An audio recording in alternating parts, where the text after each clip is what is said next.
And good evening. Welcome to the Deltahead stream. I am James Howell. Let's mute that. And tonight we are live with part 8 of Fatal Frame 4 Mask of the Lunar Eclipse. What is turning into one of the longest streams, longest run of streams, I think, for any particular game. And that's even including big old chonker, Peace Walker, and Resident Evil 8 Village of Shadows, which I'm pretty sure had at least 2 streams dedicated almost entirely to a single boss fight. But yeah, so we're going to keep on with this. I think we're getting near the end. We have got to be at least 3/4 of the way there. We have, I'm super waiting to get back into, to get back in control of Ghost Cop. And that'll be fun. So 1 second, let me get this up so I can see chat. Beautiful.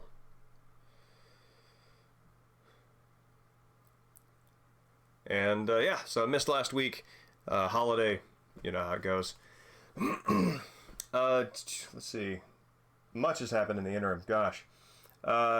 Birthday happened. I turned 43. Got my old high school guitar. Did some repairs and some finish on that, and that's nice.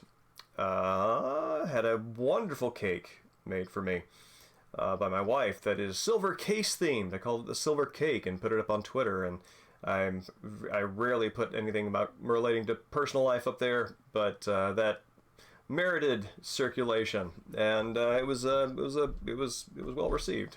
Grasshopper liked it, and I was very pleased with that. But yeah, Jesus, what all has happened? It's been 2 weeks. It all runs together, as things tend to do now.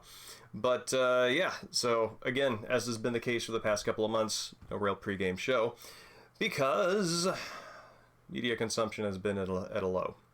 But hop into here, just 1 second. Let me get this audio turned back on, and we can click right over. All right. And that's recording. Very good.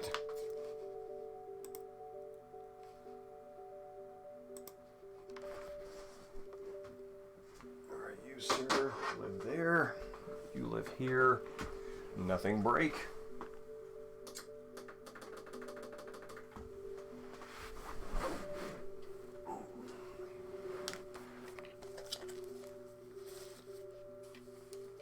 Very good. Play count 26. That scans right for my first playthrough of this, because I think I had several sessions going through it, apart from, you know, being scared because it's a creepy game, and also because, gosh, it just, especially when you sit down to read the story and just go through it, it's a big fella. Tempest, Chahi, and Mongoose. Mongoose is a good screen name.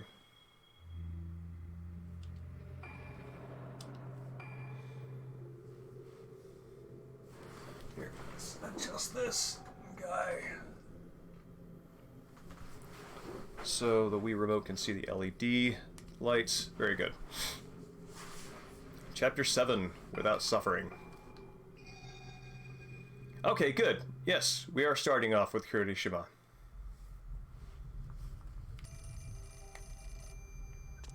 I don't remember the last thing that happened. Probably something spooky, as the case tends to be.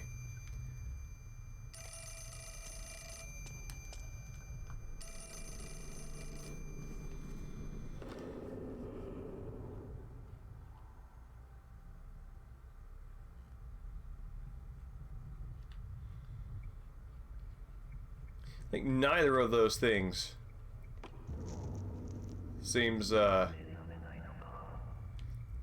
the thoughts of a ghost cop on the tail of the truth.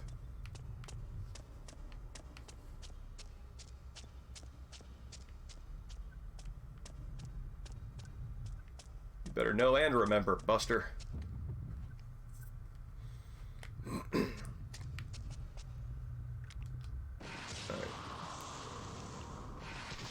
Okay, there we go. Yeah, it looks like Haibara's kid is... Let's see, did he go down here? Yeah. So in the last chapter, playing, I think, as Ruka, I unlocked the passage in between the mental hospital and... Well, I thought they were both the mental hospital, but whatever the different facilities are.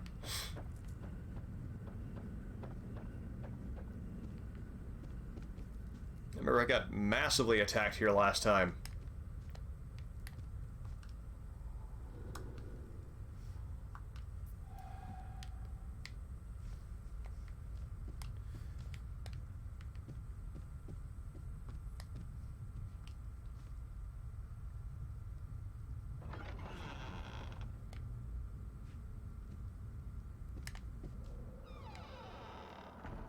Rogetsu Hall added.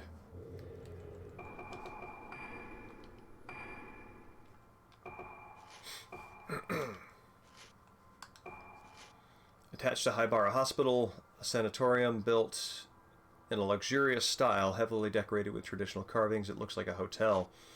It is said that those hospitalized at Rogetsu Hall are relatively rich. Those who have a special connection to the director are admitted as well. It was built after tearing down the old Rogetsu Hall, which was an inn. A nearby shrine was also torn down to make room. Seems like tearing down a shrine on an island whose culture sort of is built around some sort of sacred ritual designed to prevent calamity. Seems like that's not the thing to do.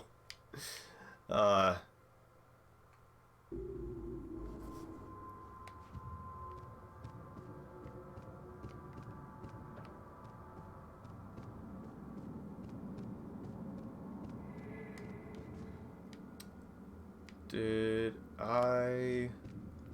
Heard a little chime. There we go.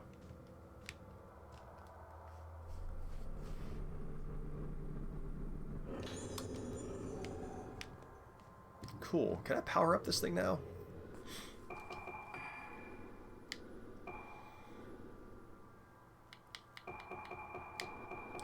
Enhanced lenses.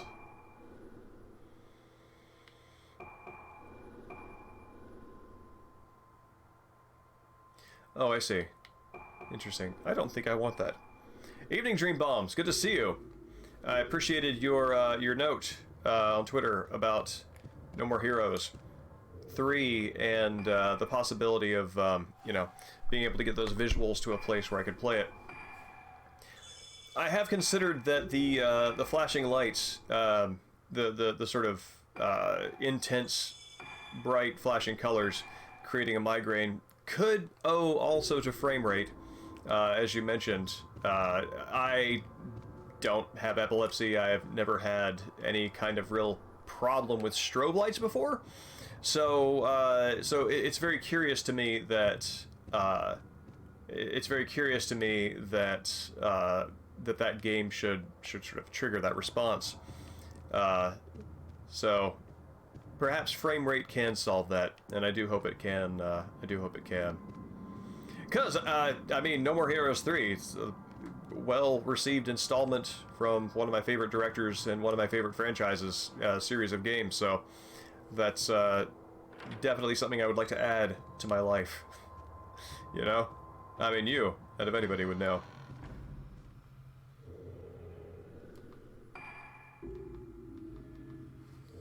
Okay, so that is the museum. Where is the frontier here?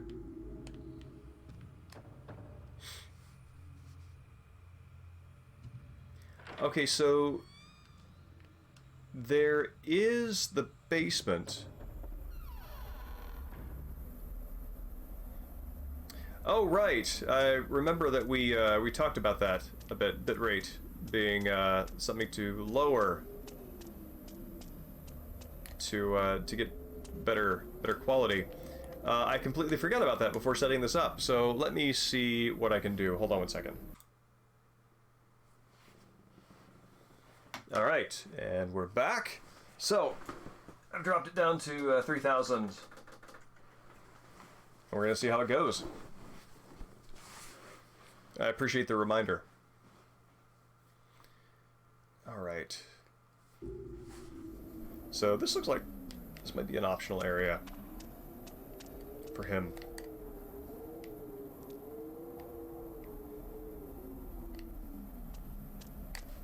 Let me reset it on my end as well.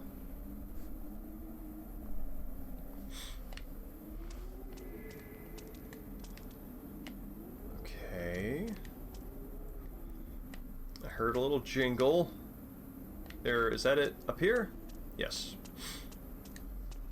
Something caught in the mesh. Oh, okay. Yeah, you know, it was showing 6,000 when I it was showing 6,000 when I checked it during the stream being live, and then when I hopped offline to check it, it said 15K, which is remarkably higher. It's clearly trying to it's clearly set at some sort of output way past what it needs. Yeah. Hold on one second.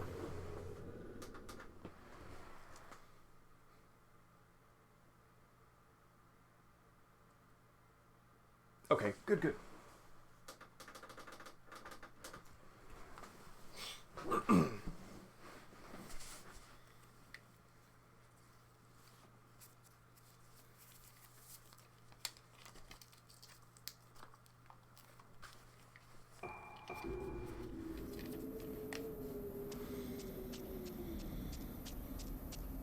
Now, Dreamball, I'm curious, in any of your discussions or conversations with anybody about No More Heroes 3, have you encountered anybody else who has experienced any kind of like migraine or headache sort of triggered by the game's style?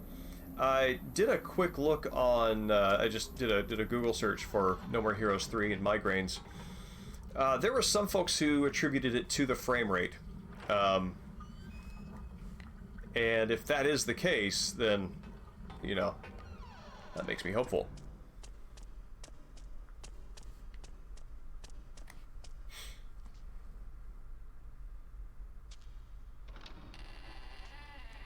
Oh, this is a horrible room.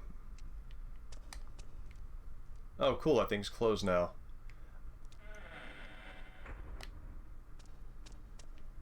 So... Huh. Yeah, I don't remember the name of the boss, the gold something something.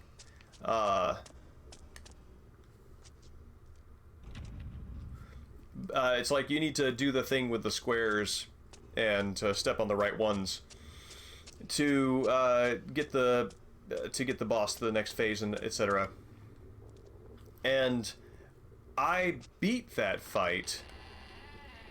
And when I got done with it, I was like, I straight up don't remember what just happened. It was so visually busy that it left no imprint on my brain. And I saved the footage. It was on a Switch, so I saved the footage. And every time I go back to try to look at it, it's like I still, like I come away from it not knowing what I've just seen and not being able to even remember the confusion. It's a very strange effect that no other game has had on me before.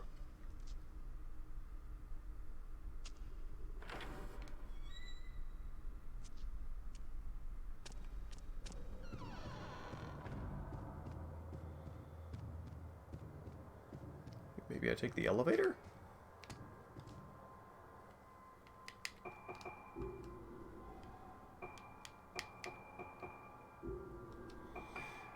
Let's see if there's a hint here in my notes.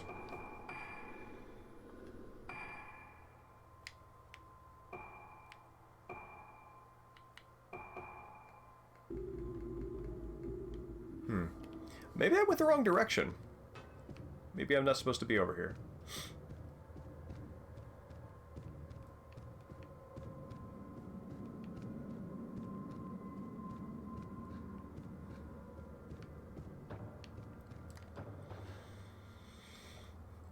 One thing I really dig about it is how much it sort of takes a big bite out of the same style that Travis Strikes Again did.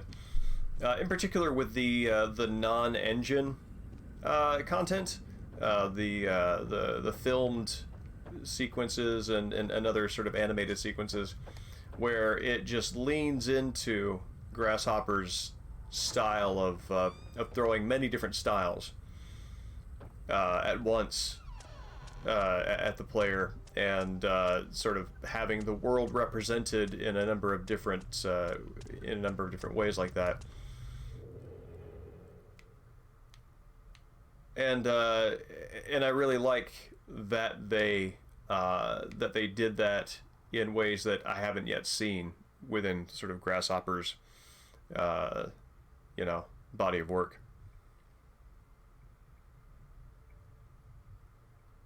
Yeah, I can see the Killer is Dead connection there visually as well. The VFX feel.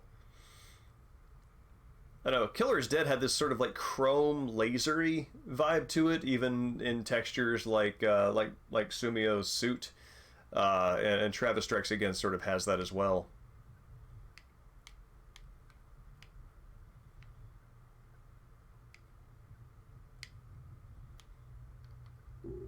No, I feel certain that he went down this hallway.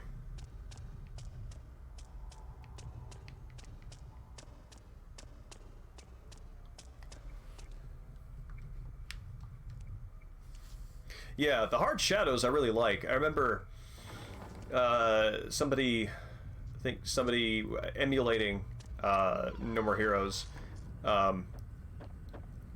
increased the resolution possible to output through the emulator, well past what the Switch itself or what the Wii itself could have done, and also removed the shadows, and they were stunned at, from their point of view, how good the game looked. But without the hard shadows, it has this very ordinary look to it that feels less remarkable. One of the things about the hard shadows in particular that feels very impactful to me is how, given that Travis is in the, sort of like Southwest, kind of like some version of the Southwest, whether it's California or Texas or whatever, those hard shadows convey some really intense heat, which is completely appropriate to those environments. So I feel like it actually loses something of its setting and its impact by doing that.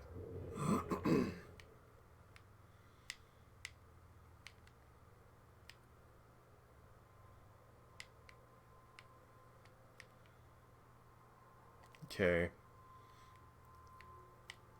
I don't think I need to go to any of these rooms. So, let's see.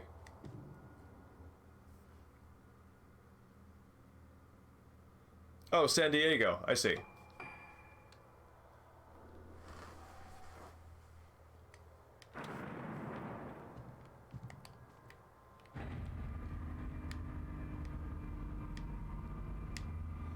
That's interesting. It always gave me real strong Texas vibes.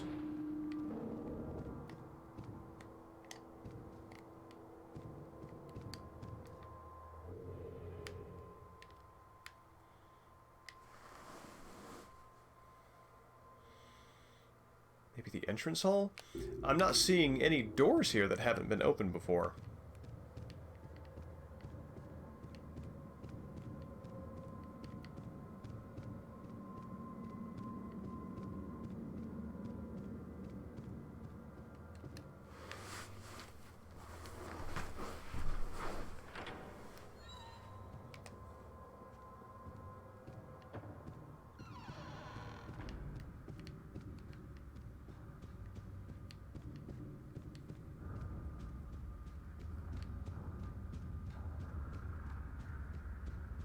Oh, man.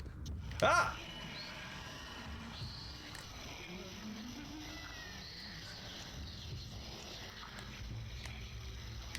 Where's that?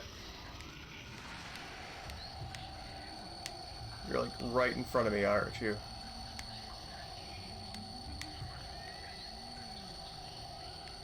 Where is it? Is that you here? Yes, there you are. Oop!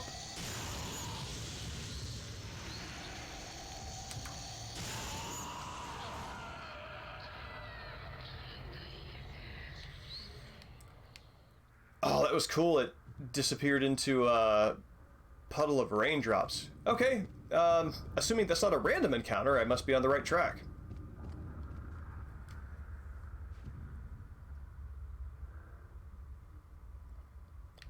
Yeah, yeah, exactly. I I was actually thinking about this when I was the game was really fresh on my mind when I lived in some very from some very dead end places that that you know the current generations moved out. Not a lot of people staying, not a lot of reason to stay, but clearly somebody life had been lived there, and yeah, it's just the fact that it's this husk of industry, and even that is going away. It's pretty powerful, I think. All right, so no, that's where I came in.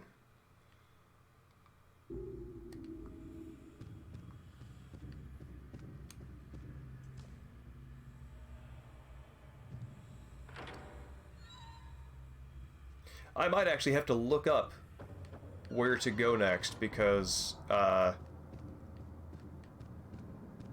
don't see any cues or trails here.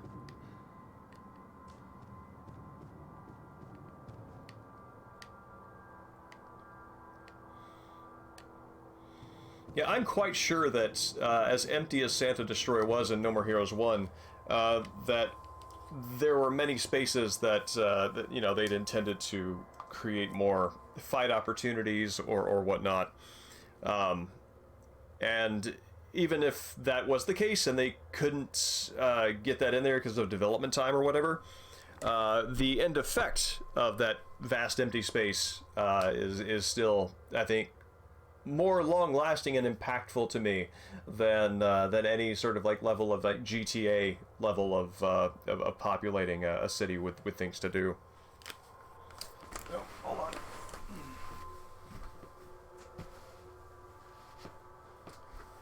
Okay. Now for the very fun stream spectacle of looking on my phone to figure out where to go. Fatal Frame. Mask. Lunar Eclipse. What chapter are we in?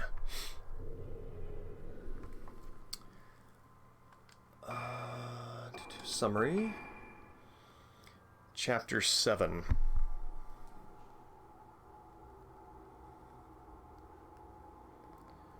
Walk through.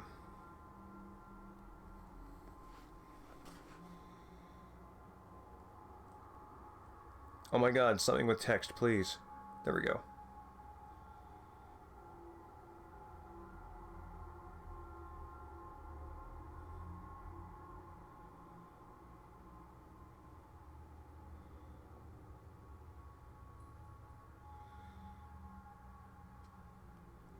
Okay, yeah, the last thing we did was we were in the morgue.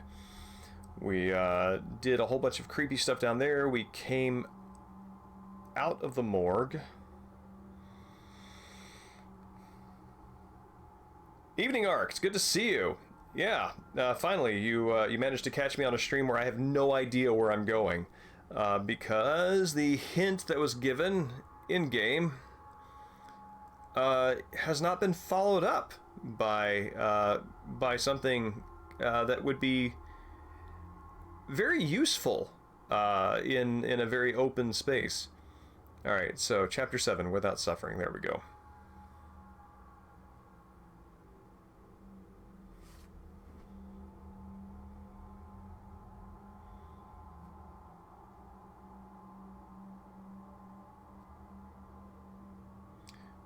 Okay.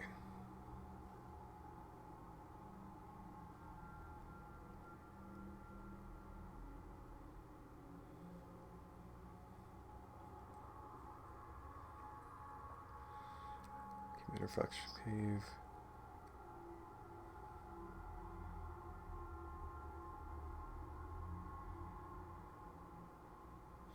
Okay, there's the incinerator, the dolls, hall to the mortuary, underground passageway, hallway to isolation ward, doll, ghost battle.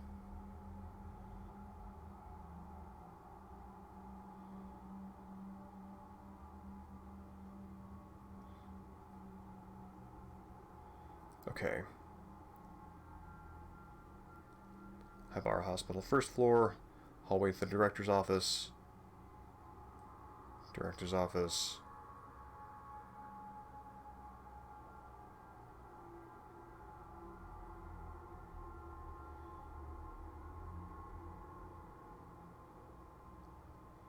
Okay, so let's go to the director's office and see if that will get us anywhere. Yes, I agree. Well, I mean, that's the thing that the first game really lands, which the later games, because at that point Travis has proven himself and is on the world's radar, is you know, he's a nobody from nowhere. There is a special there's a particular feeling that that you get when you order something on eBay, or you order something that is coming from another person rather than from like an Amazon distribution center or whatever, and you get it. You live in the middle of nowhere. You live in like a forest in Florida, for example, and when it arrives, you look at it, and you see like the mailing point was you know, New York City or something like that, someplace where there's a lot happening and a lot of people around, and it's somehow it makes the loneliness and isolation and nothing is happening here experience just all the more all the richer and all the more stabbing if you're lonely. And that's what really characterizes Travis for me in No More Heroes 1. You know, he got his beam katana on an online auction from, you know, somebody who is in a place with a lot more happening. And here he is trying to figure out how to distinguish himself in a place where there's nothing to distinguish yourself through, except apparently going out and killing. Okay, director's office. That is lounge, ward, laundry room, doctor's office, general hospital. Is that on the next floor?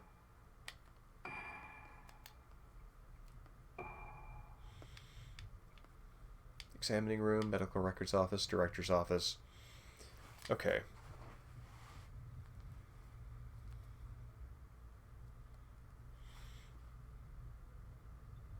Okay, we left there.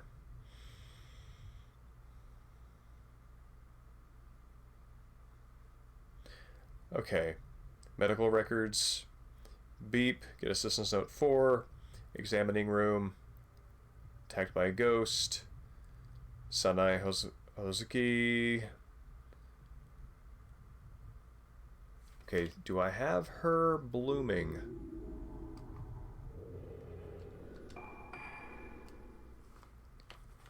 Let's see.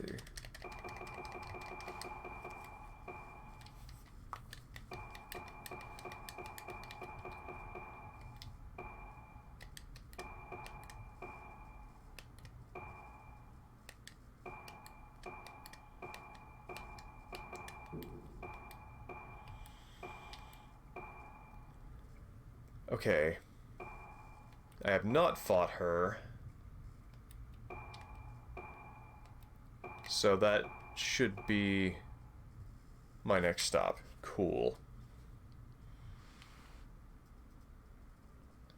So, yeah, Santa Destroy as a character itself, I think that's dead on.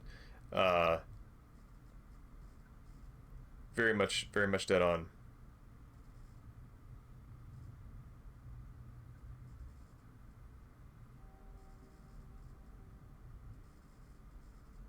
Okay, the examining room.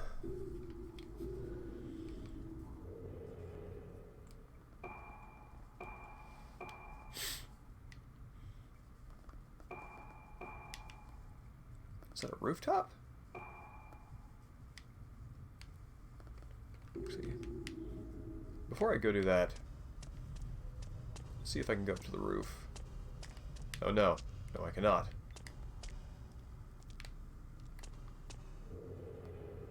First floor.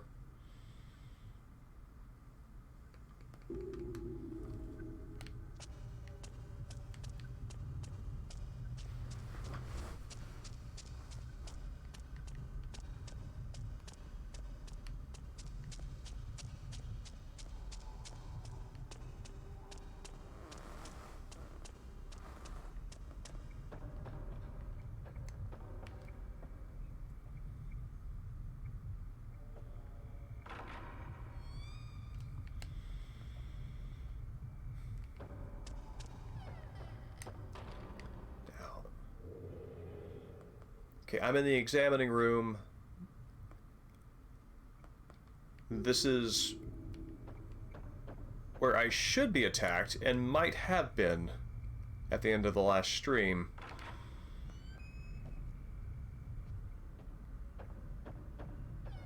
Let's see if I already got this.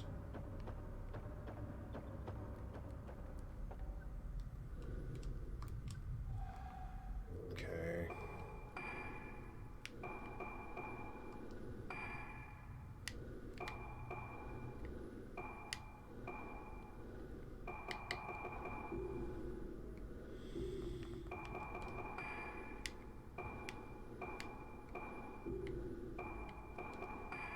Files. Okay, good.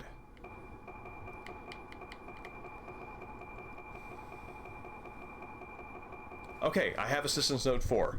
Good. Yeah, that's something that that Travis does mention quite a lot, about finding like a kinship with the other assassins, and how screwed up they are, and how the only people who can understand them is each other. And yeah, I wonder if, because that's interesting, because that's the lens that he views them through, right? You got to figure, like, Dr. Peace doesn't seem like a man who's looking for belonging. He seems like a man who's looking to get some sense of self-respect out of his life after he's, you know, ruined his relationship with his daughter, and can't get into a fancy restaurant on his own. So he's probably not looking at Travis and thinking, we're not so different, you and I, but that's what Travis is thinking, because he's looking for somebody to identify with. That's interesting.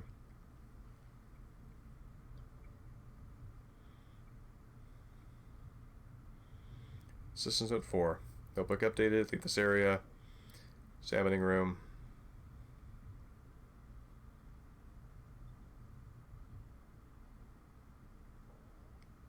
Okay, back to the entrance hall.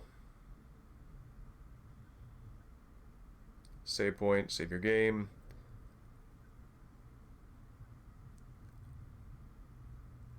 Hallway to operating theater. All right.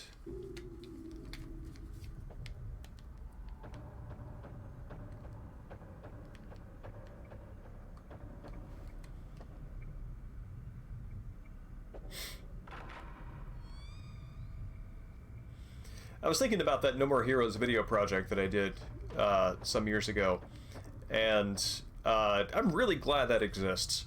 No More Heroes is the kind of game that evokes so much in me that I at least want to scratch the surface of how much I feel like it has to offer. Okay, hallway to operating theater.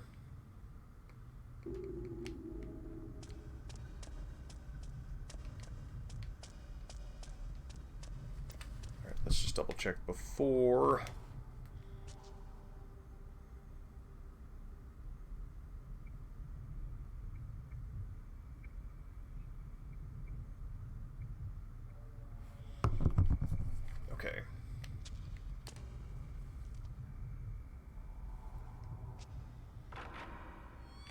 Yeah, yeah, yeah, exactly.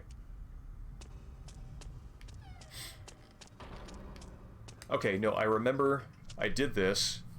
I left this hallway.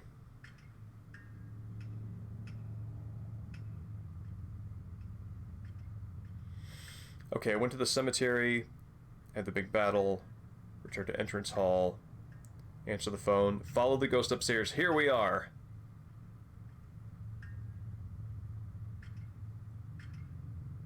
Okay, he did go to the old access way.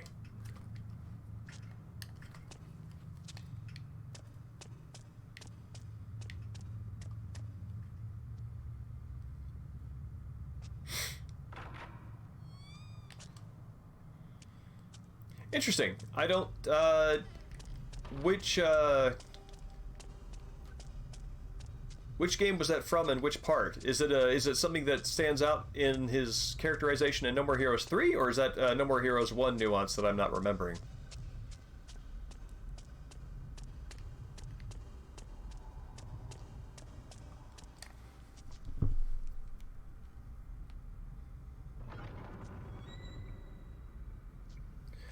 Okay, to the dining room. Oh, I see.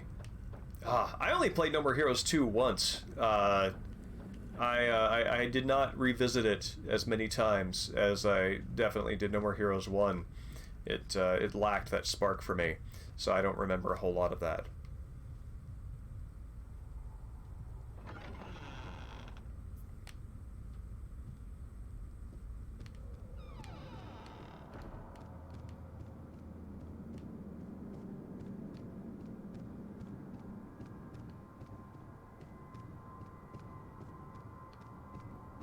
Okay, is this the dining room?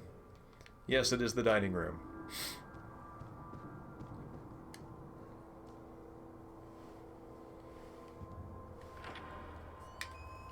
Here.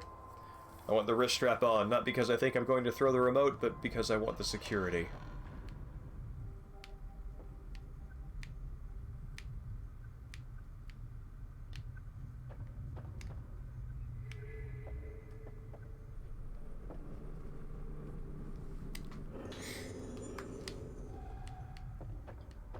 Wow, 3 blue crystal, that's kind of chump change at this point.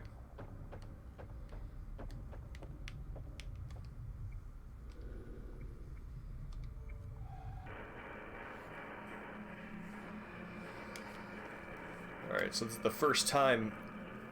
Maybe the first time that he himself is seeing this.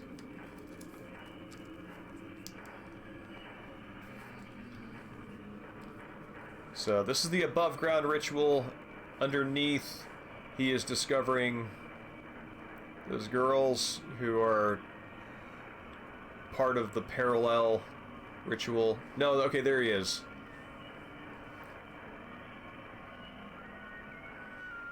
Oh, so that parallel ritual is happening now. And there he is as a younger detective.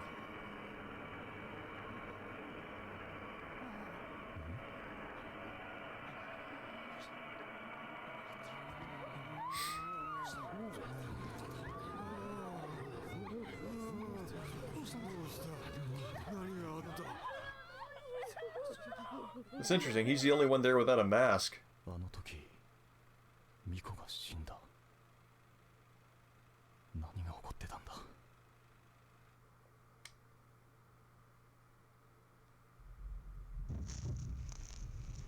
Cool.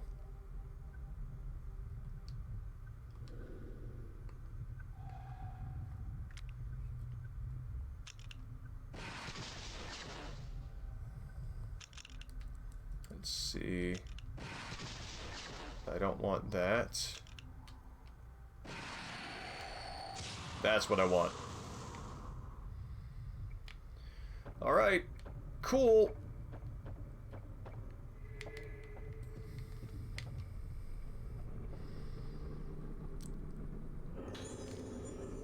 Oil painting in the fireplace, about half of it is burnt. A cassette tape.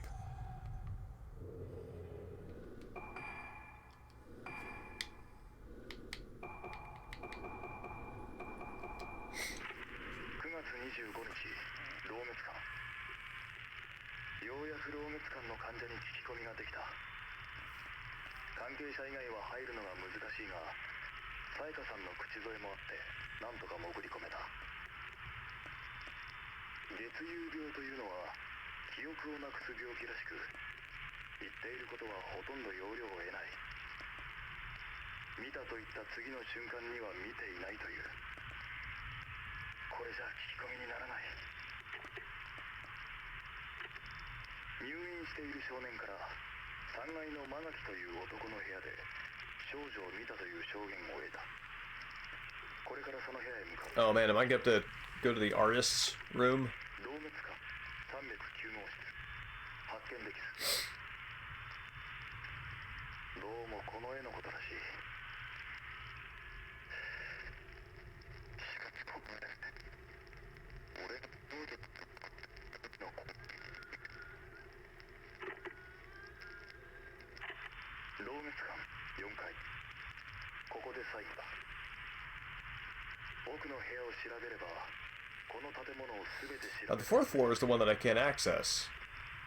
この部屋の住人は咲夜という女性。灰原の姉にあたる。重度の月遊病らしく、灰原について聞いてもおそらく無駄だろう。しかも今は昏睡状態ということだ。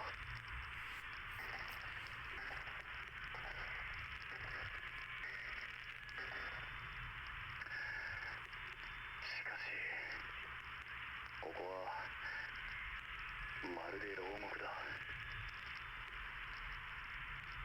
捜索終了。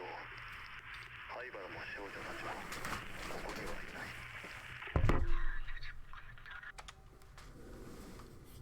Okay. So, what does this bird picture?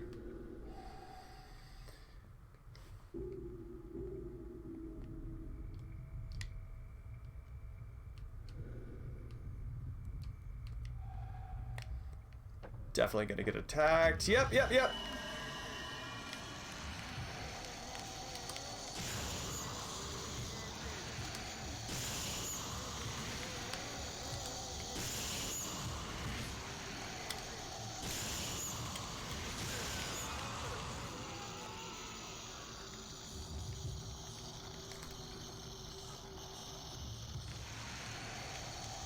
Ooh.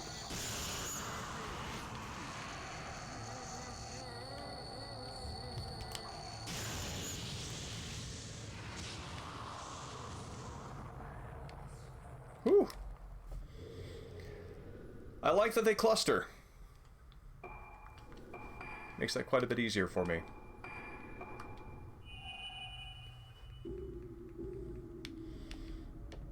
Okay, so to the artist's room, and then the fourth floor.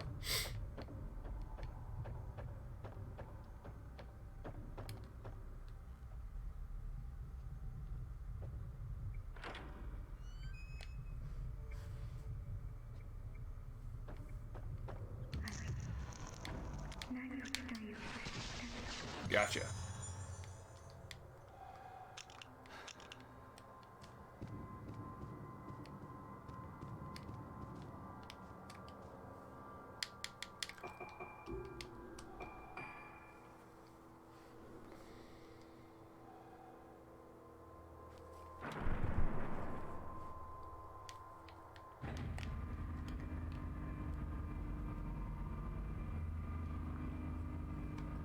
I'm toying with the idea of next stream putting this game on pause and starting a different one, if only for variety, because this would be stream 8 of this game, and still at least 2 streams away from actually finishing it.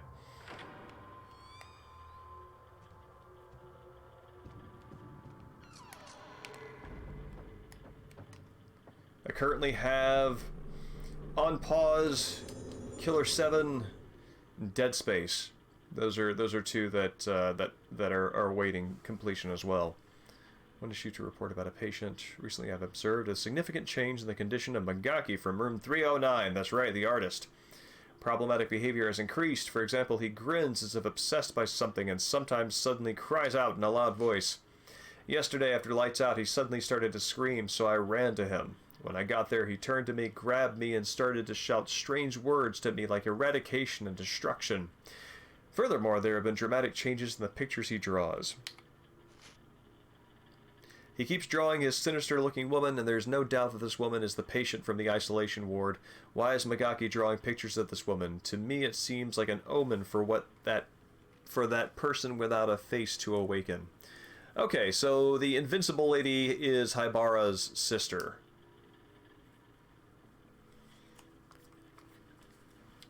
Indicator in the bottom right. Oh, that's a little. Excuse me one second. I need to take a quick break here. But that is a little blue filament that shows up when your character is oriented toward a discoverable object. It will glow blue, and sometimes that's a key object. Sometimes that's a necessary interaction to progress the game, and sometimes it's just a consumable item. But yeah, that's what that indicates. Oh, give me one second. I'll be right back.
Alright, I'm back. Yeah, I know, I remember, let's see, just kind of thinking back.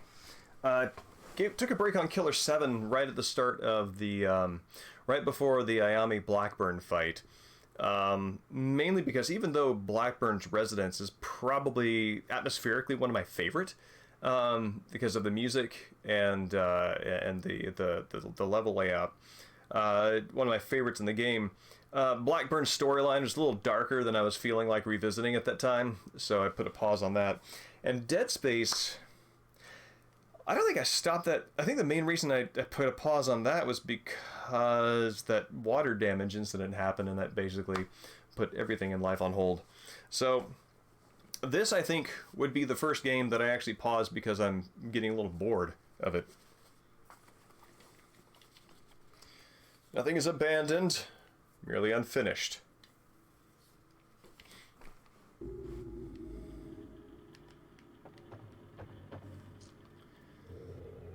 Okay, so that's Makuki's room.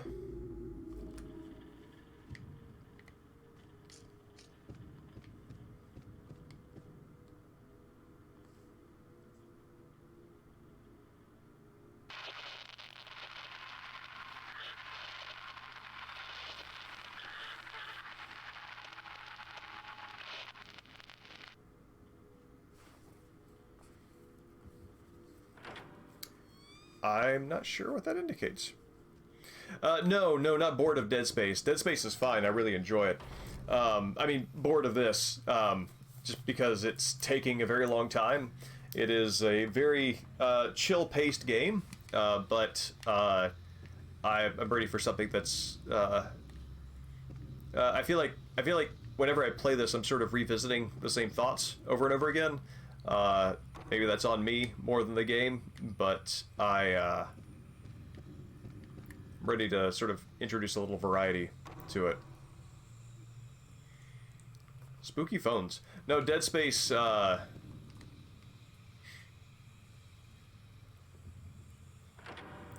Dead Space I was playing when some water damage forced me to evacuate my then home, and that put the kibosh on any streaming whatsoever. So all that that had to go on pause.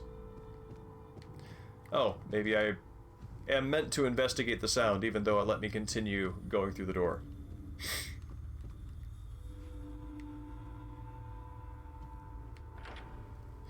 Actually, the Dead Space remaster is out, I hear. It is available on PS5 and PC. I was curious to see if it was going to be available on PS4, and it seems not. I think we might be getting to that point in the handoff from one console generation to the other where the games don't get ported backwards. And I was surprised about a remaster for Dead Space as well. I mean, it's a great game, and it's a personal favorite. It's one of the few games that I actually got all 1,000 achievements on my Xbox Live account. Nonetheless, it just seems fine. Needing a complete redo seems like a lot for a game that was excellent, but didn't feel like, like Last of Us got a remaster or a remake, and sure, it's a really hot item. It's in some ways an era-defining game. So yeah, that makes sense. And also, there's a lot of money to be made from that. I wonder how many people remember Dead Space, and kind of like what the thought or the motivation there was.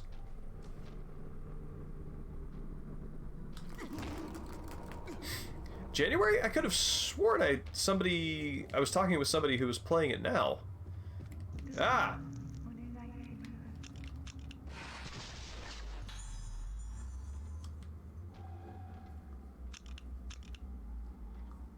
Oh, the PS4 port is coming in January? You mean? Or is there a... my misunderstanding?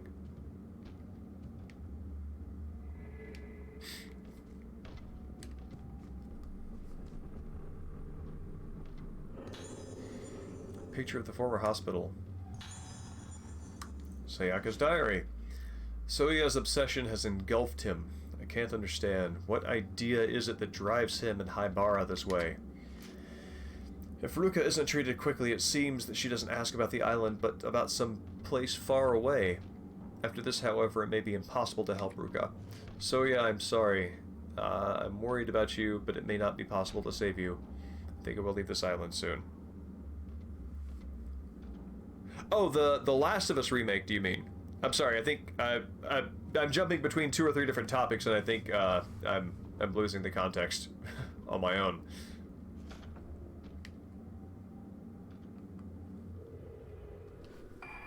Okay, is that... Seems to have been taken in the past, where many photographs have been taken. Or when, I should say. Can I view it here?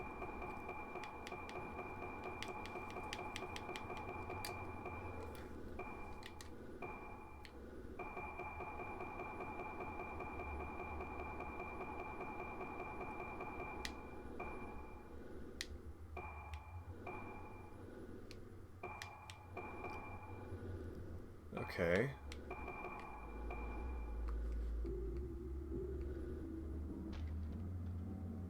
Creepy.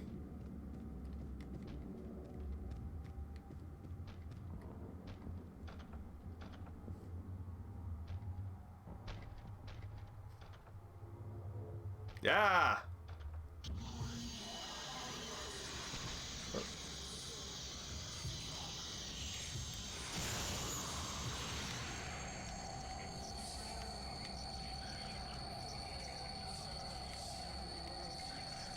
Where you at, my dude?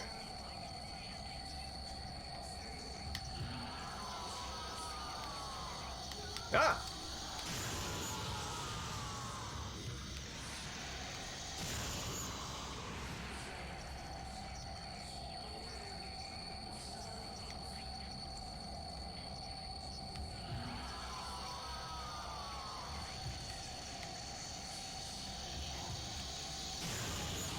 It's interesting. He's got one too, and he's like he's treating me like a ghost the same way that I'm treating him as one.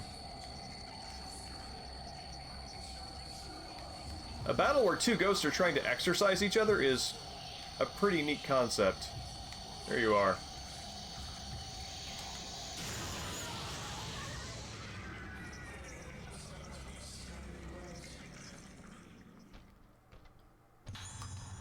Yeah, I think it's very, I like how its sort of style leans into the narrative of the moon having a cleansing or a calming effect, so that it's actually creating this sort of water droplet-like moon. I think it's very cool.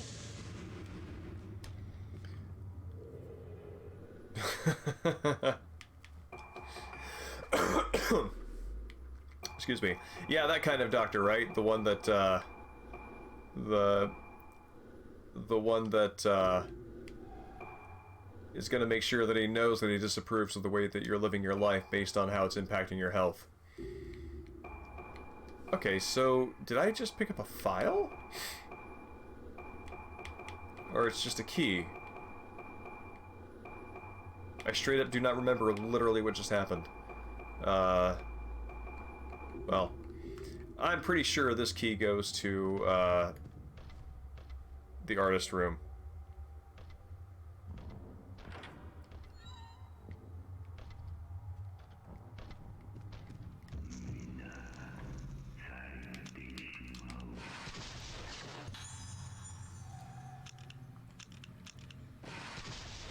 No, not that one.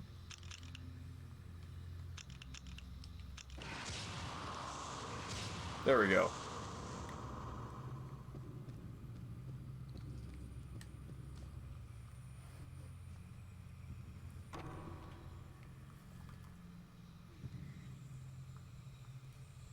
Let my moon gun recharge here for a second.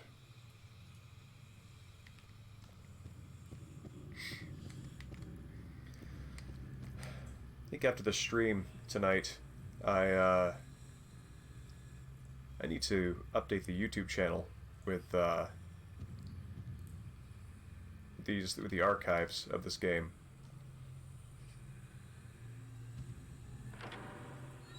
Oh, I guess it's just open now.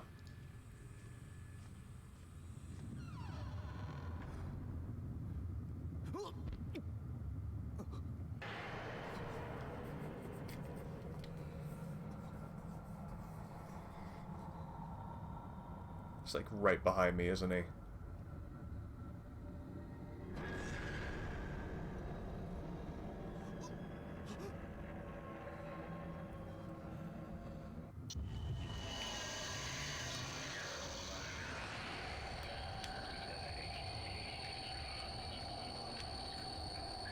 Dude, I'm gonna stand on your painting.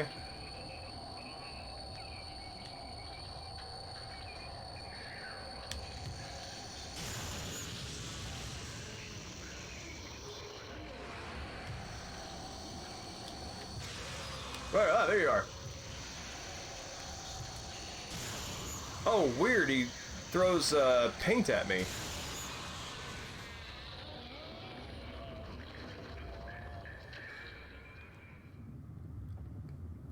Very sure that is not the last of him.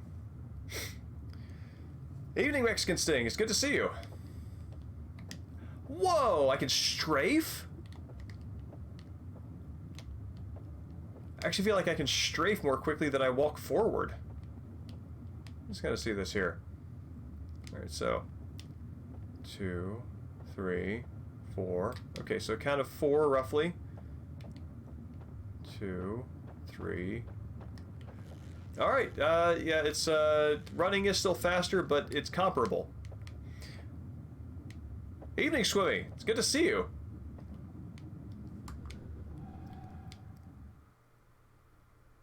We have finally resumed after the holidays.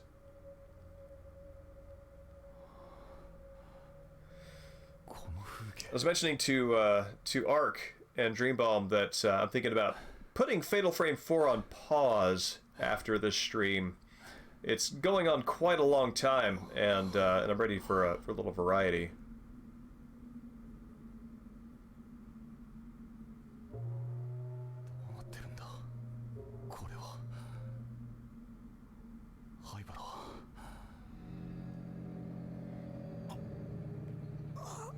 So he's got his current he's got his present day character model. So it's like he's been teleported here by the painting. And there's Haibara's sister. The Fatal Frame 4 Invincible Evil Ghost.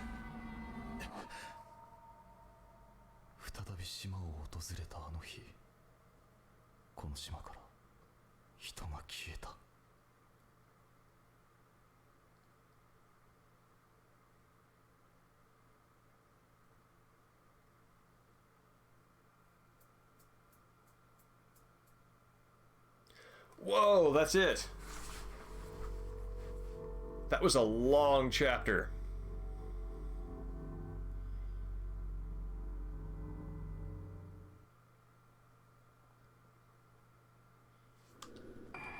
Yeah, I think Swimmy and Mexican Sting, I think you both came at a good time as far as the game goes, because for easily the first, I want to say 30 minutes of the stream, excuse me, I was going back and forth between my phone, trying to look up an FAQ to see exactly what the hell I needed to do next, because I did not have a lead on that. It's the danger of saving mid-chapter in a game that was made before the sort of like more recent trends of giving you constant nudges about where to go. I have to solve my own problems. Chapter 5, The Masked Pair. While searching for Madoka, Misaki finds the photo of herself in her hospital room. It shows her younger self alongside a faceless woman. I don't know. Something a little faster paced. I was speaking with Dustin, and he expressed interest in Echo Night Beyond, but I think Echo Night Beyond right now as an alternative to this would kind of fall into the same pace. Basically, it would have the same kind of pace, and I'm looking for something a little faster. So I'm not sure what that is yet. I've thought about streaming Metal Gear Solid 4. That would be a lot of movie watching, and I'm not opposed to it, but it's still, I mean, I feel enough of a reservation to have to think about it. But yeah, I'm not sure yet.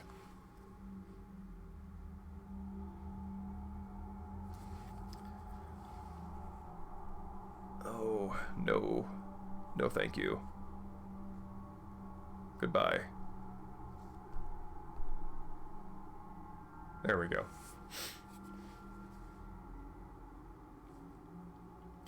Arasuji. Oh, they're up at the top. Congrats! It's always good when the long-term memory pulls through, isn't it? What is the connection between her and the girl in black? She wants to meet this person. She believes that doing so may reveal more about her past. Was she someone special to me? ...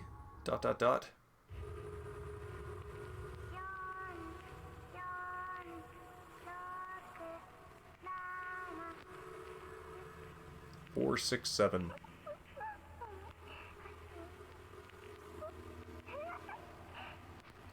Yeah, it sure was, wasn't it?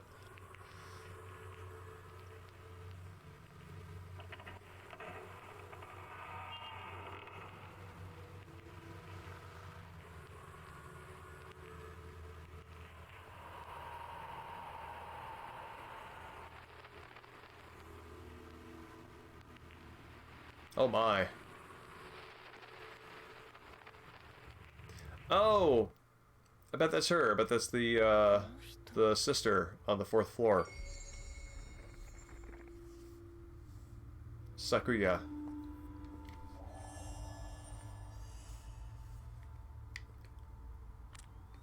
Okay. So... Ah! Based on what I know from the other chapter, that's the 4th floor.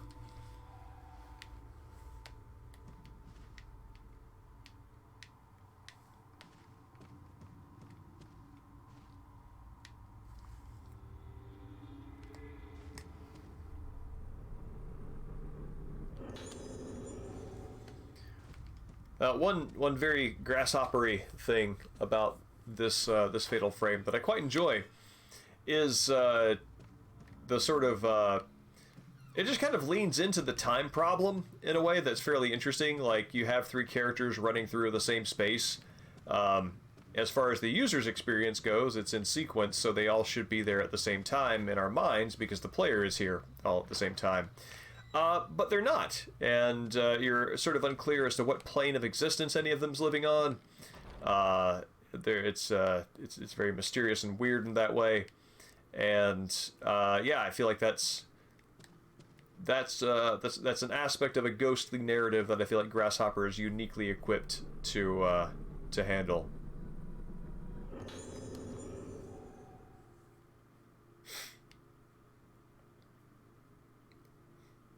Yes, yes, Dream Bomb. You did happen to step away as soon as the event that we've been waiting for happened, which is Kirishima getting punted off stage for Misaki.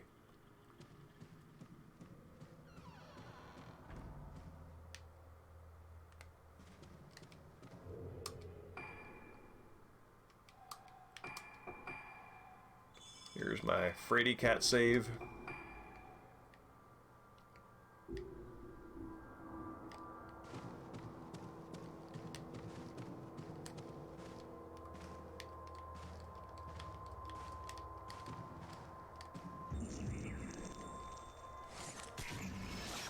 What?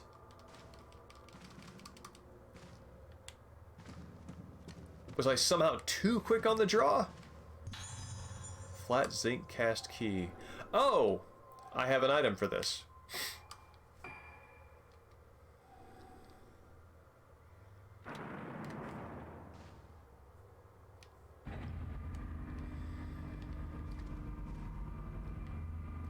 I've been playing, off stream I've been playing, Ah! No! No, leave me alone. Ah!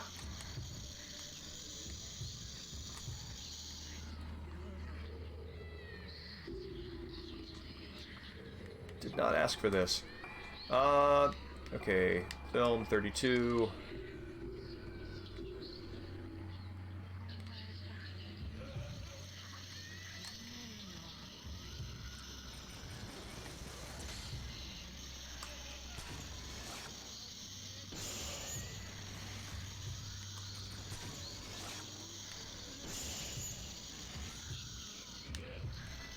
Where are you at? There you are. Ah, what? I had you locked on.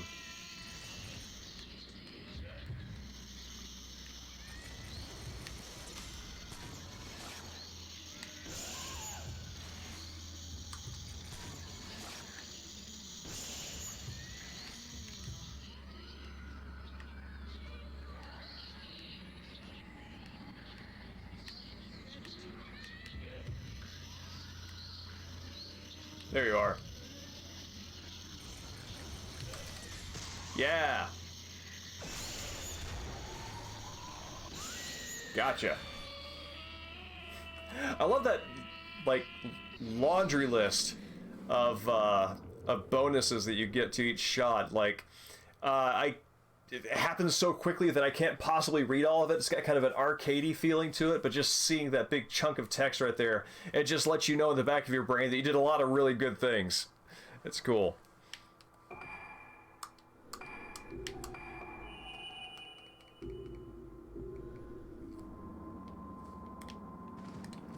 And now, let's get the switch back. Look at our map. Okay, completely unmapped. That's neat.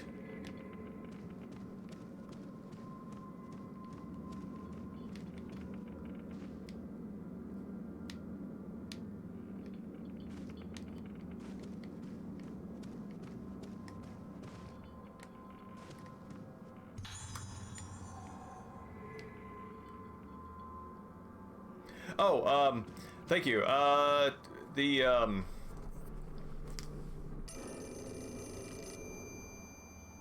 Did I get spooked by the phone? I got spooked by the phone. I would still like to grab this, please. What is it called? The Devil in Me. It's the most recent Supermassive Games sort of cinematic choose your own adventure. Try not to get everybody killed, or try to get everybody killed. Kind of horror fare. And so it's interesting playing this and sort of like feeling kind of how that overlaps with the killer, with the Devil in Me. You know, both creepy places, buildings trying to kill you, etc., etc. And yeah, I'm not sure. Have you played any of those? I think the most recent one prior to the Devil in Me was The Quarry, which was not a Dark Pictures anthology release, but by the same folks. Yesterday I saw Misaki carrying a doll again. Maybe she got it from the quarantine patient. It seems Sakuya has handed over her doll to Misaki. Those two are diagnosed as having strong predispositions. Those two are diagnosed as having strong predispositions to being spirit mediums. They have sharp spiritual sense, and it's said they can easily become possessed. It is dangerous for two spirit mediums to meet each other. The Devil in Me arc. It's the latest in the Dark Pictures anthology by Supermassive Games. Yeah, this is the first time I've ever heard of Jessie Buckley, and yeah, she's doing a fine job. When the mental condition of one of them begins to stabilize, the other one also seems to become calm, almost as if by coincidence. However, when one of them is unstable, both of them become unstable and risk worsening the state of their condition. The quarantine patient's condition is now particularly worrisome since it is beginning to affect Misaki. Please keep a watchful eye on Misaki to make sure they don't meet. Well, this will be a great boss fight.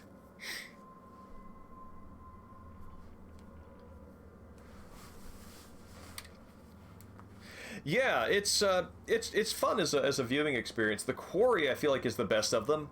Mexican Sting, if you were to jump into one of them, I would recommend that one, as I think taking advantage of the best learnings about that type of game that Supermassive has sort of gained over having made so many of them. It's also got, I think, the best writing and some of the best characters. So I would recommend starting with that one if you do. But yeah, the Dark Pictures anthology kind of does the same thing that what is the very first one that they did, the Cabin in the Woods killer type thing. Basically by making the characters as unlikable as possible right up front, so I kind of don't feel super bad if they die. Which is one of the things about about the Quarry that I think is very good, is that all the characters are basically likable up front, and that's a nice change in pace. Almost all but one. All but one's likable up front. Until Dawn, that's it, thank you.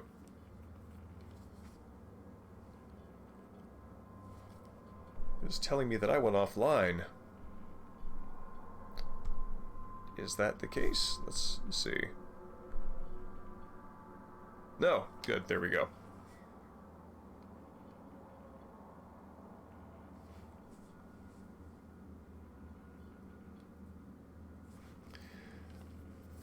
Oh dear. Okay, 1 second. Well, you can't hear me right now, so... Oh.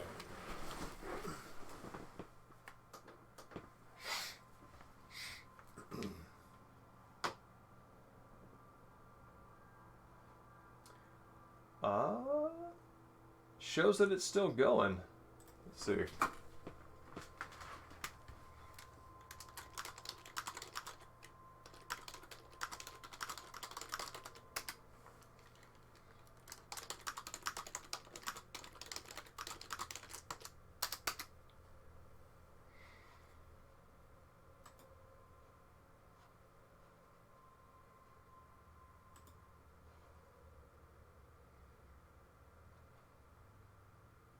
Okay, good. Pardon me. All right.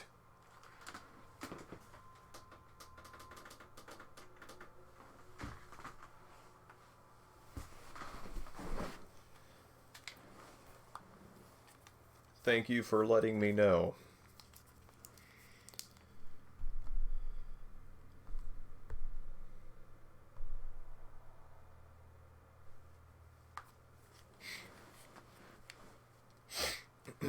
Okay, so we read that note. Gonna answer the phone. The spooky phone.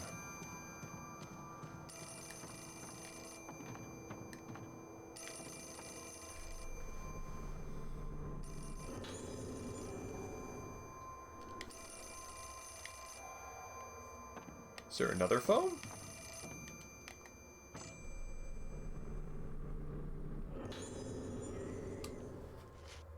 This woman in the 4th floor isolation ward. It's really embarrassing, but I can't remember her face. She left a strong impression on me, but it's like my experience playing certain boss fights in No More Heroes 3. No recollection. I don't remember her. I can't recognize her face at all. In other cases at work, this doesn't happen to me. I can immediately remember any patient's face and name. It's only with that one patient that I can't remember. Her frame rate must drop significantly and create an amnesiac migraine. When I think of her eyes staring out at me, hiding a warped and disturbed mind behind them, I feel like I'm gradually beginning to lose myself. She enjoys messing around with a tuner on the radio. What do I do? What affairs am I really in charge of on the 4th floor? I don't think I'm qualified for the 4th floor. Please consider changing my position. Thank you.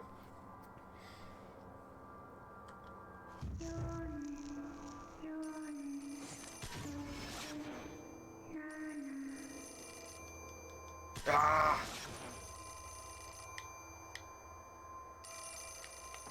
Missing my shutter chance.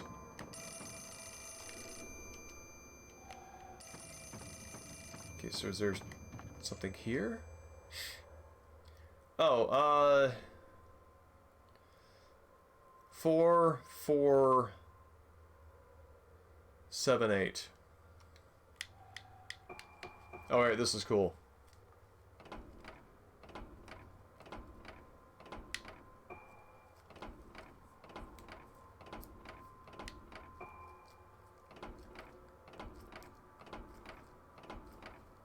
You also get a nice vibration out of the Wiimote, so it's very tactile. Oh.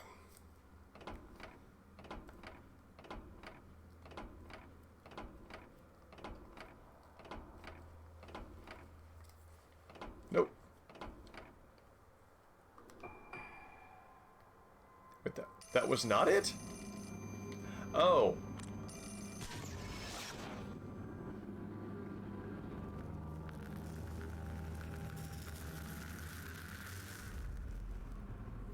Oh, 4467.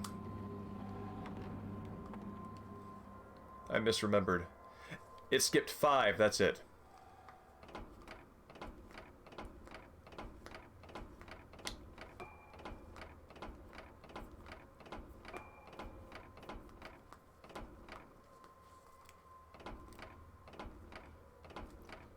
Yes.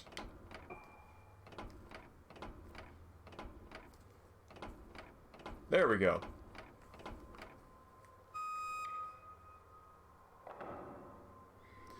Heard the sound of a machine working. The key looks like it will open the door.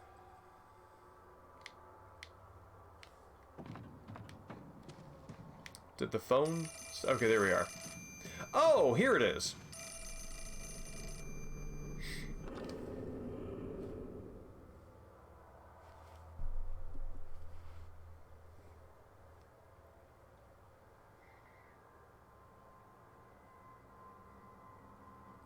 I wonder if these phone calls...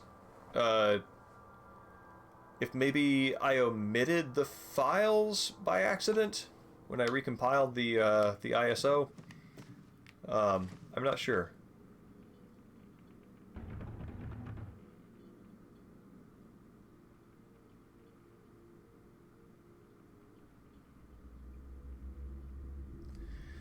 Oh my god, there's going to be a face on the other side, isn't there?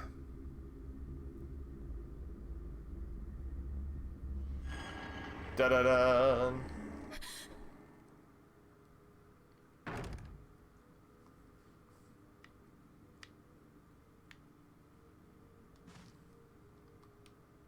Well, cool. Let's go in there.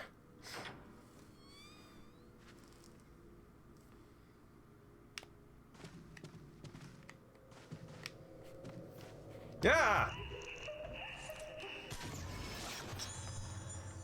Utterly harmless moment. But terrifying nonetheless.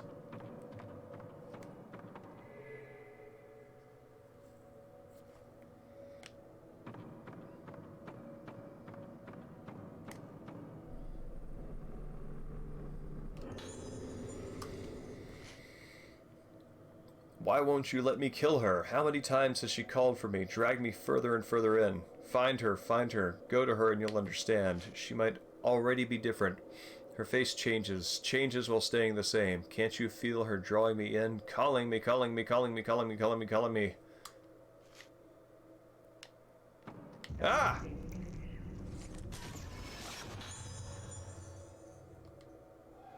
Well, at least now we're keeping a respectful distance.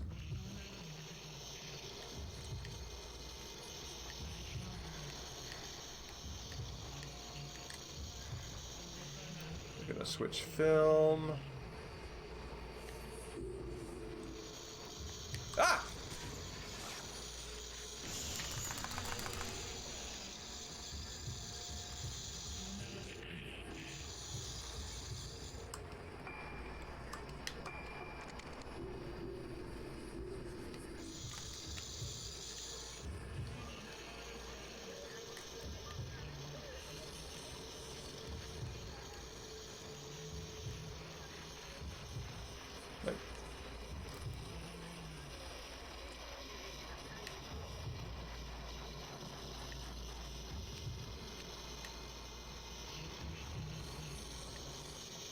Can see your VFX. There you are. Gotcha. Gotcha. Whew.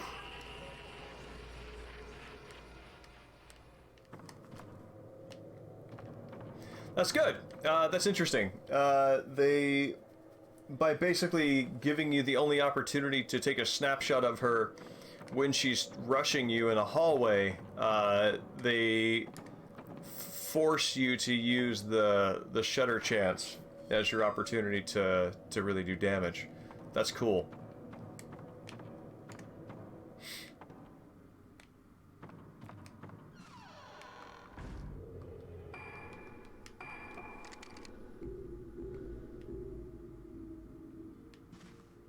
Wait, did I just went backwards, didn't I? Yes, I did.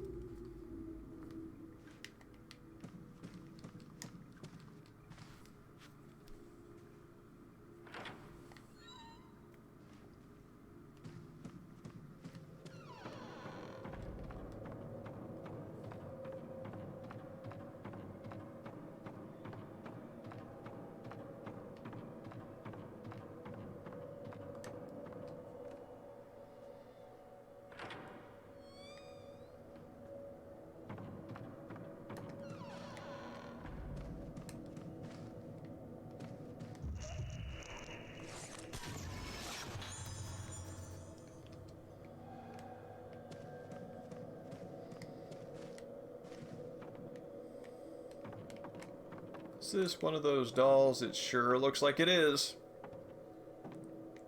Oh, no, wait. This is just something else. It's a different kind of doll. Okay.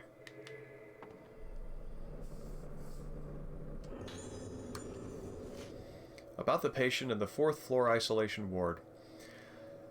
I'll do another observation today, but I think her condition is hopeless.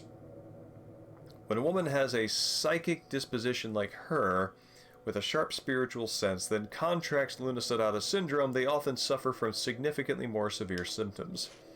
She's probably a prime example. Her mind is heading towards certain collapse. She chooses to maintain herself only with a doll. Her habit of holding dolls is a means for her of calming herself.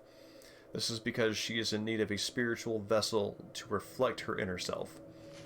The method of using a doll as a representation of oneself to help the patient understand confused memories might be employable with other patients as well. Interesting. I wonder if this is intended to connect to the woman whose sister died and she wheeled around a mannequin of her. However, the doll's effect was temporary and it has only slightly delayed the collapse. The director is working eagerly to find a cure, but many methods have already been tried. Any further treatment may do little more than simply torment her.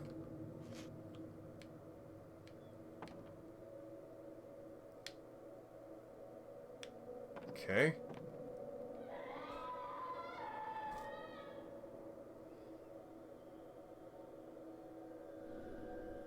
This room, the person in the photo, continues to be encouraging.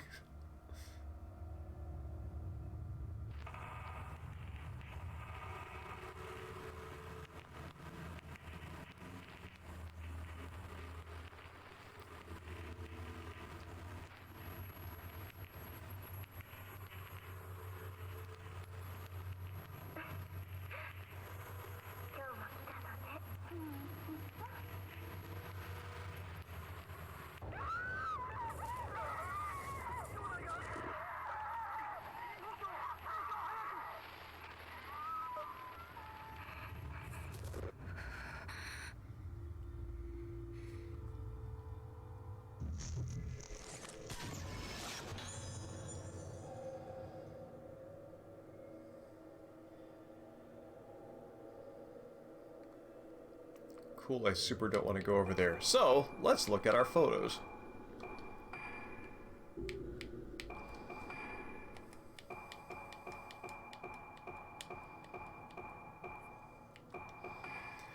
Nurse Tsubaki Tono leading deeper into the backyard. This nurse has been, like, with me the entire game. For somebody who is largely a supporting character, she has the most screen time, I think, out of anybody.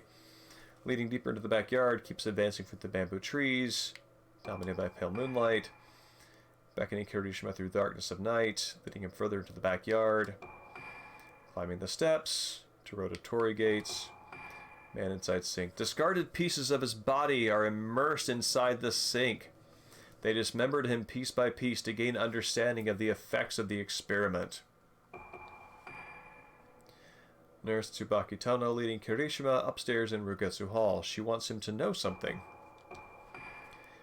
Tsubaki Tono, after a long shift, she was invited to work here before the ritual. She thought nothing of it. Sayaka, standing in Ruka's hospital room, has come to pick up her luggage before leaving the island and is absorbed in thought. A man heads to see the paintings of Yuko Magaki. There are not many visitors to the Moon Window Gallery. A girl dressed in black leaving the room. Is she somebody close to Misaki? Do they know each other?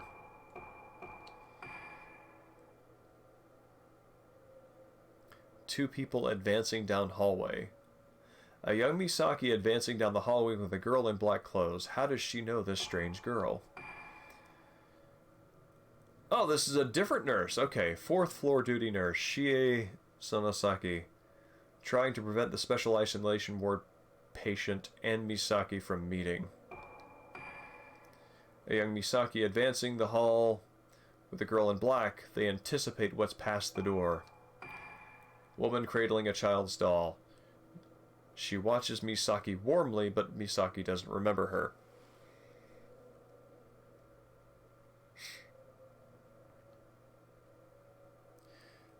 deadly.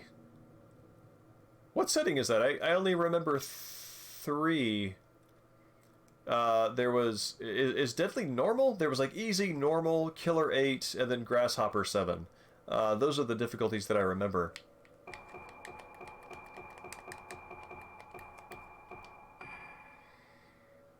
Drowned in the pool, she wanders, still dragging along her wet body. Oh, okay. That was the one who I defeated in the hallway.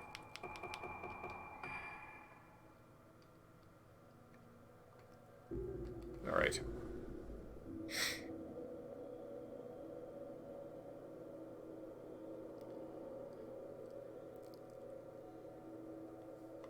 Oh, interesting.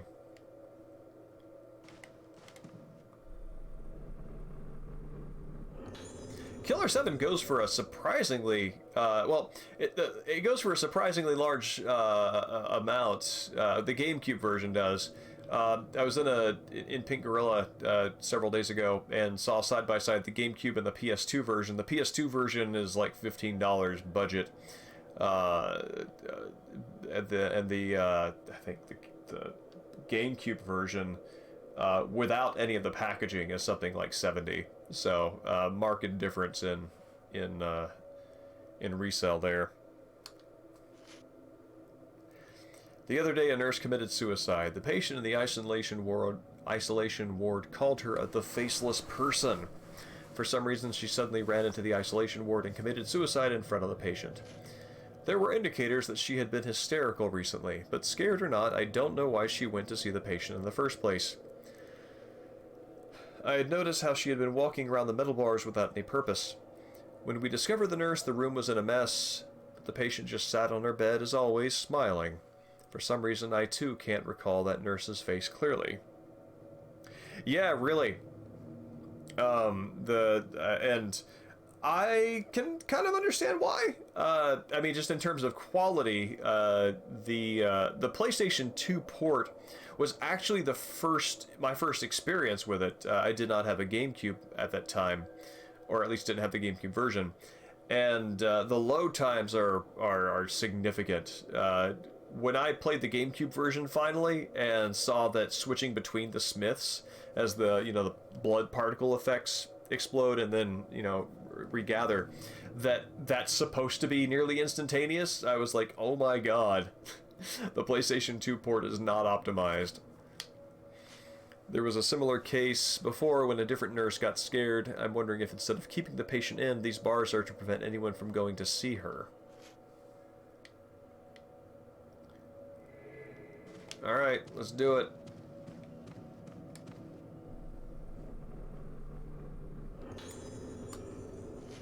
Because I am put inside the doll, even when I forget about myself, the I inside the doll can answer for me. I can be without losing myself. Today, what is my name? And more searching, the answer could come back. The doll's inside me, it's within the child inside me goes insane. Eating, sleeping inside of me, I can hear the growing children, the sound of the awakening. The soul collapsing, returning, salvation.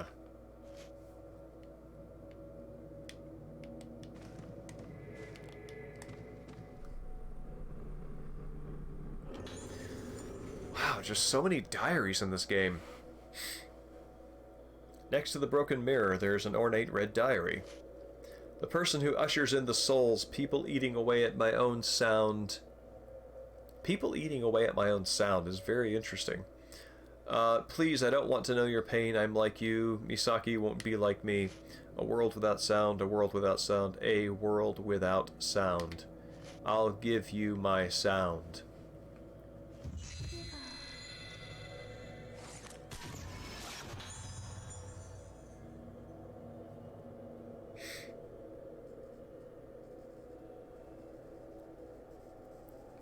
Interesting. I mean, I hadn't thought about it until we are talking about it just now, but honestly, it might be worth going to picking that up because... cool, a doll room. Badly optimized and janky things are my style.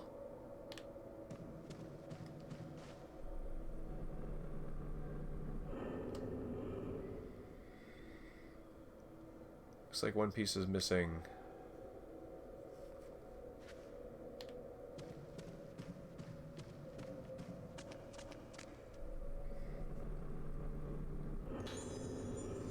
Misaki's diary.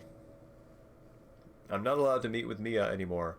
I always get scolded, but Sakuya by anyone. By Sakuya by anyone. Despite that, I feel good. Even when I'm broken, I feel good. It's a strange and completely different feeling. Mia's voice puts me in a good mood whenever I hear it, but she said that soon I can't see her anymore. I don't want to be lost again. When she's not here, I really feel so confused that I can't stand it at all. But Mia tells me that Misaki is Misaki. Because Mia exists, I'm okay. Mia is special to me and stays beside me.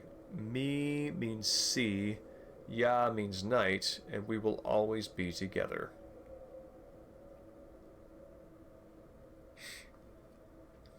Yes, as a matter of fact, so funny that you should mention this, I played the Japanese, the Famicom version of Castlevania 3 on the Castlevania Anniversary Collection. So, you know, because the music is so good on that. And that, of course, is optimized for modern consoles. And there are certain parts of the game that that play very smoothly on that. But when you play it on the actual cartridge, it's great. The music stays uninterrupted. Like, they put a lot of resources into making sure that that music did not get choppy or anything. But the level itself just chugs. Like, it's one of the auto scrollers, and the frame rate just like it's amazing. And that itself is a lot more interesting to me than the smooth performance, because I mean, I'm guessing, if I'm remembering right, and the music on the cartridge continues playing without any kind of interruption, that means that they definitely gave that priority, whether intentionally or just by the way the system is made, I don't know. But yeah, but that's a lot neater than something that works. Yes, they do. Yes, they do. That would be a fun thing to play through. The Famicom Castlevania 3. That would be fun. I bet we could do that within the space of a stream.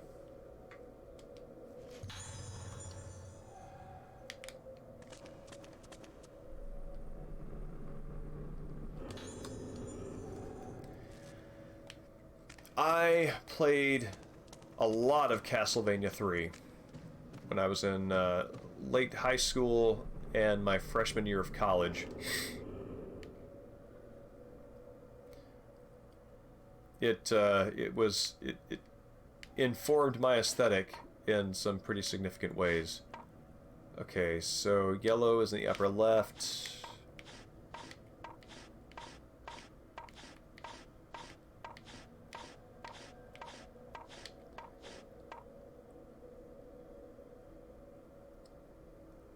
I'm not typically very good at these puzzles, or at least not efficient at them, I should say.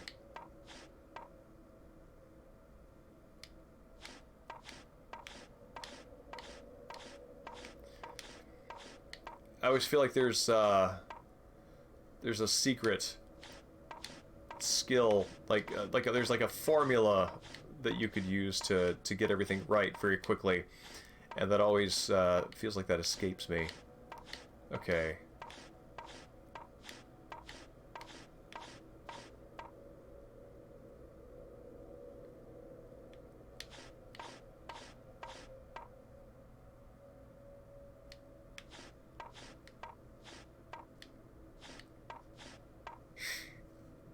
I do. I'm looking at it right now. It is right here, and it is a very tidy, cute little thing. I like it very much.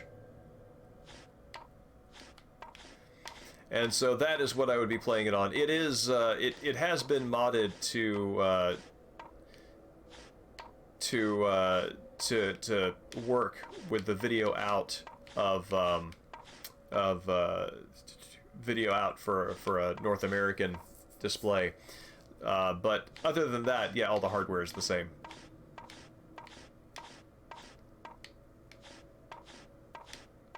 Uh...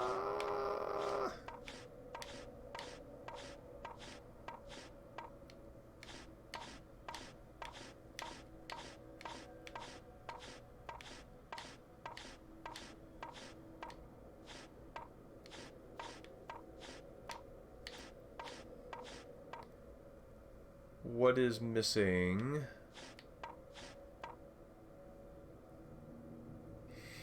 I think everything is...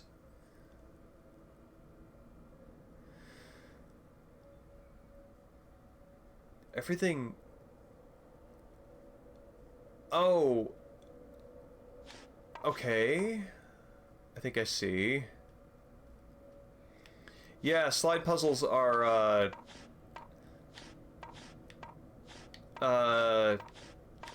not something I really do for fun.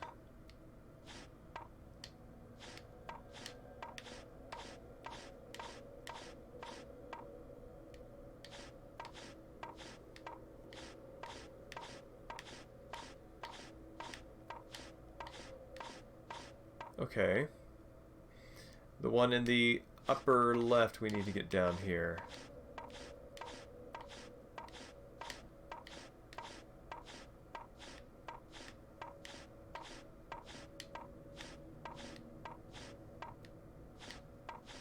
No.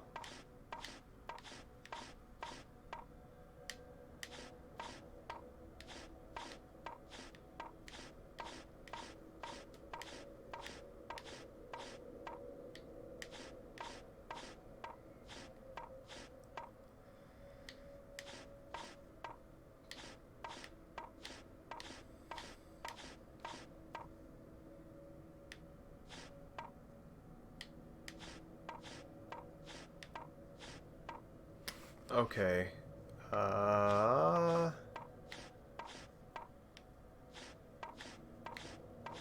So that needs to live there.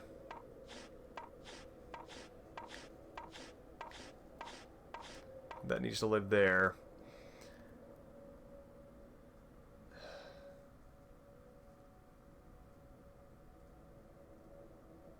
Huh.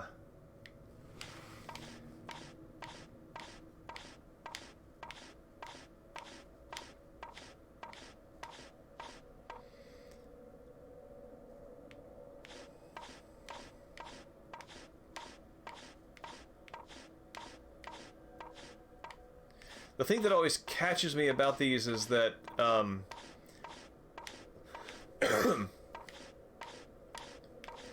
like, it's really tempting to be very precious about something that feels solved, but you can't really do that.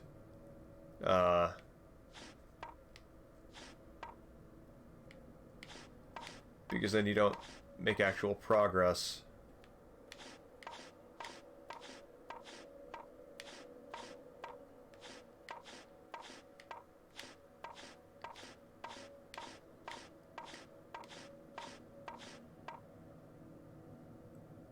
Okay.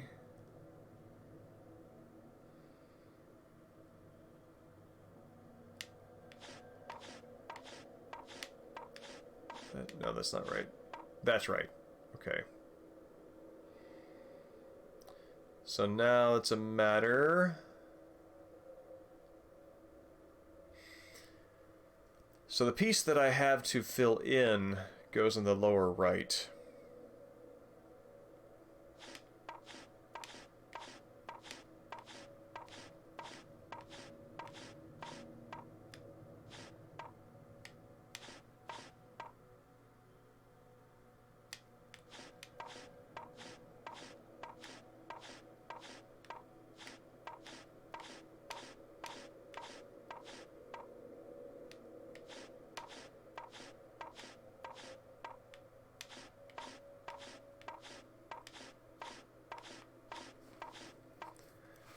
Alright, so now the one in the lower left needs to go where that hole is.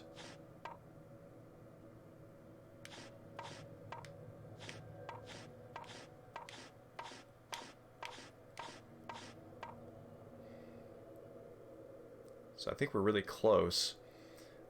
The one...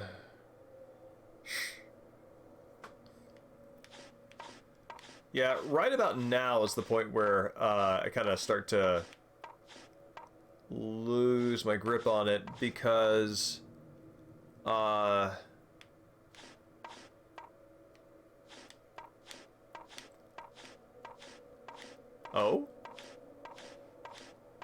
boom, gotcha. All right.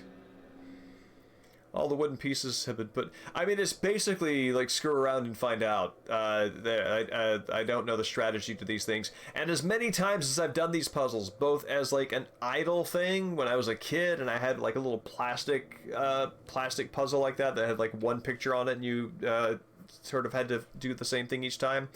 And as many times as I've done in a video game, I would think I would have learned a strategy for doing that by now, but I haven't. My strategy is to screw around, which... clearly works well enough, so that's probably why I haven't learned a more sort of like analytic solution. All the wooden pieces are put in the right place, the box is clicked open. Of course, it's another diary. A peaceful sound. This is the last sound that I'll hear. People's souls are masses of sound, but so many sounds are echoing that I cannot hear. The day of the end nears. I have no memories... No, but that good sound returned to me for a moment. Father, you, Ayako, goodbye. Ooh, creepy.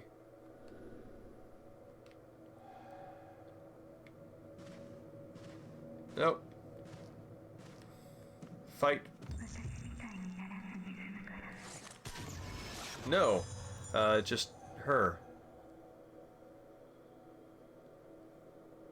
I guess that's Mia? I thought that Mia was like an aspect of Misaki, but maybe not. Okay. Hello.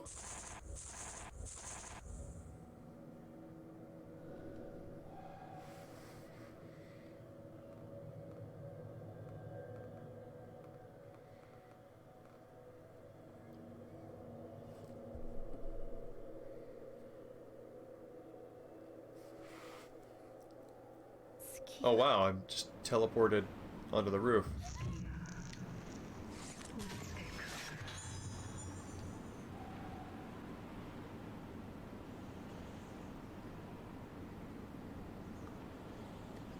Do I have to approach her?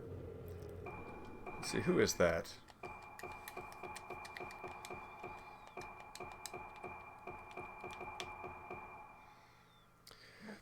Well, thanks for coming by, Ark. I'm really glad that we were able to catch each other this time. Yeah, next week I think I might do Castlevania 3.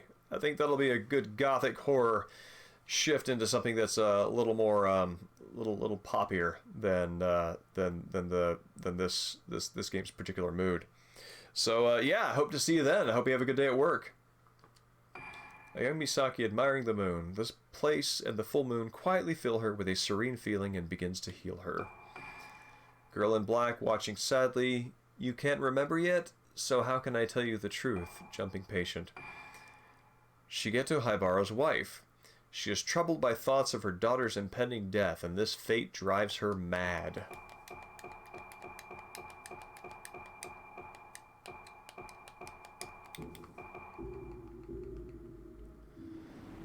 Alright, here we go.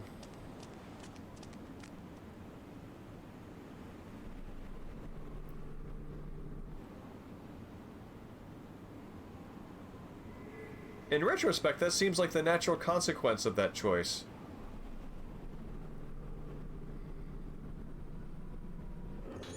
Suicide woman's note. There's a suicide note left behind where the woman jumps. Oh my gosh. I'm so sorry. I'm dying before you. It is my body's fault because I become so easily possessed. I'm so incredibly frustrated. Why does my possessed rampage have to hurt everyone? At that time, I was unconscious. What was I doing? What happened? Everything was black to me. It hurt me, but because I had you, I was able to endure this pain. But because of Luna Sonata syndrome, the memories of you, the only ones I can help, are flickering. It's already being lost from my memory. There is no way to endure this pain. If the only memories of this illness are pain, how much of Sakuya's mind is it possible to save? Our daughter is like me. She suffers just like I do and tastes the same pain of loss. Shigeto, please protect our daughter. The moon is growing brighter. Shigeto, Sakuya, yo. I am truly sorry. The moonlight will guide me as I give up this body. That's interesting. The inherited transmission of mental illness is that's an interesting extension of what the Fatal Frame games typically do, which is the inherited transmission of a curse. And that actually gives, I'm just thinking about this now, overlapping those two things, while it risks trivializing mental illness, it also can sort of like elevate what the curse sort of means, and its sort of its weight. So that's interesting.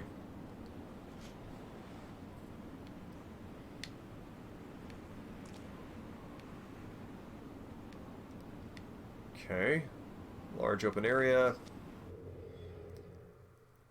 So, wow, I teleported from the 4th floor of Rugetsu Hall to the roof of Haibara Hospital.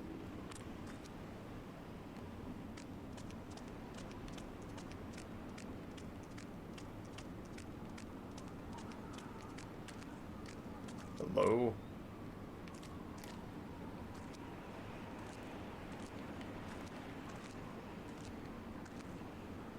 Let's see if I can... Gotcha.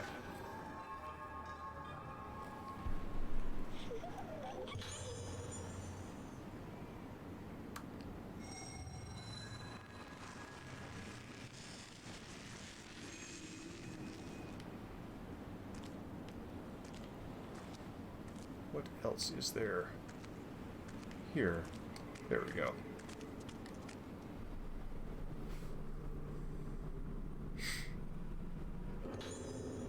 Chime. What does this do?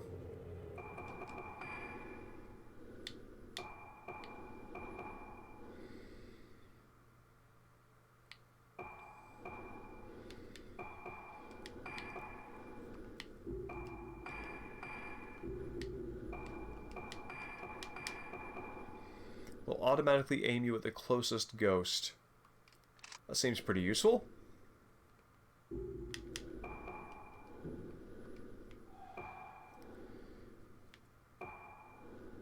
Pushing a single ghost backwards. Slow down effect. Yeah, let's just min-max into that one. Increase stats, reload, capacity, range. Reload seems like a good thing to put blue crystals into.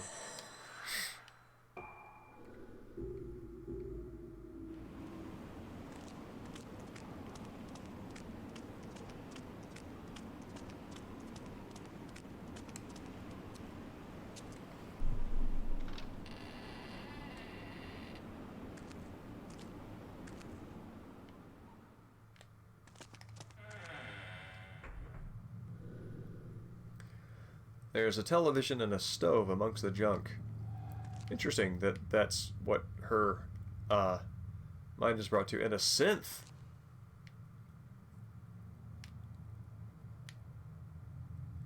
There's a regular yard sale in here.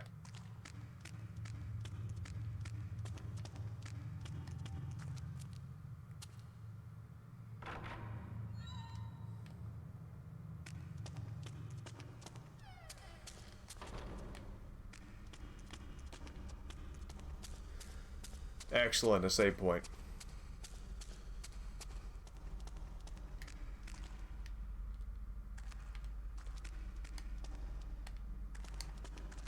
So is there something in here? There is. Let's check this out.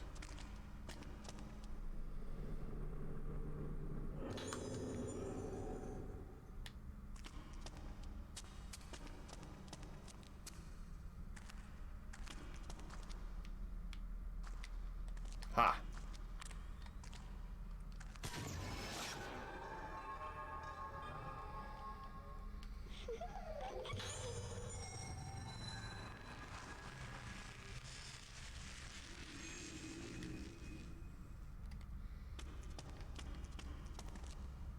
Oh hey, the fan's still going.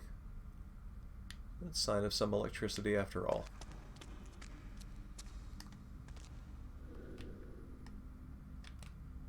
Ordinary bathtub.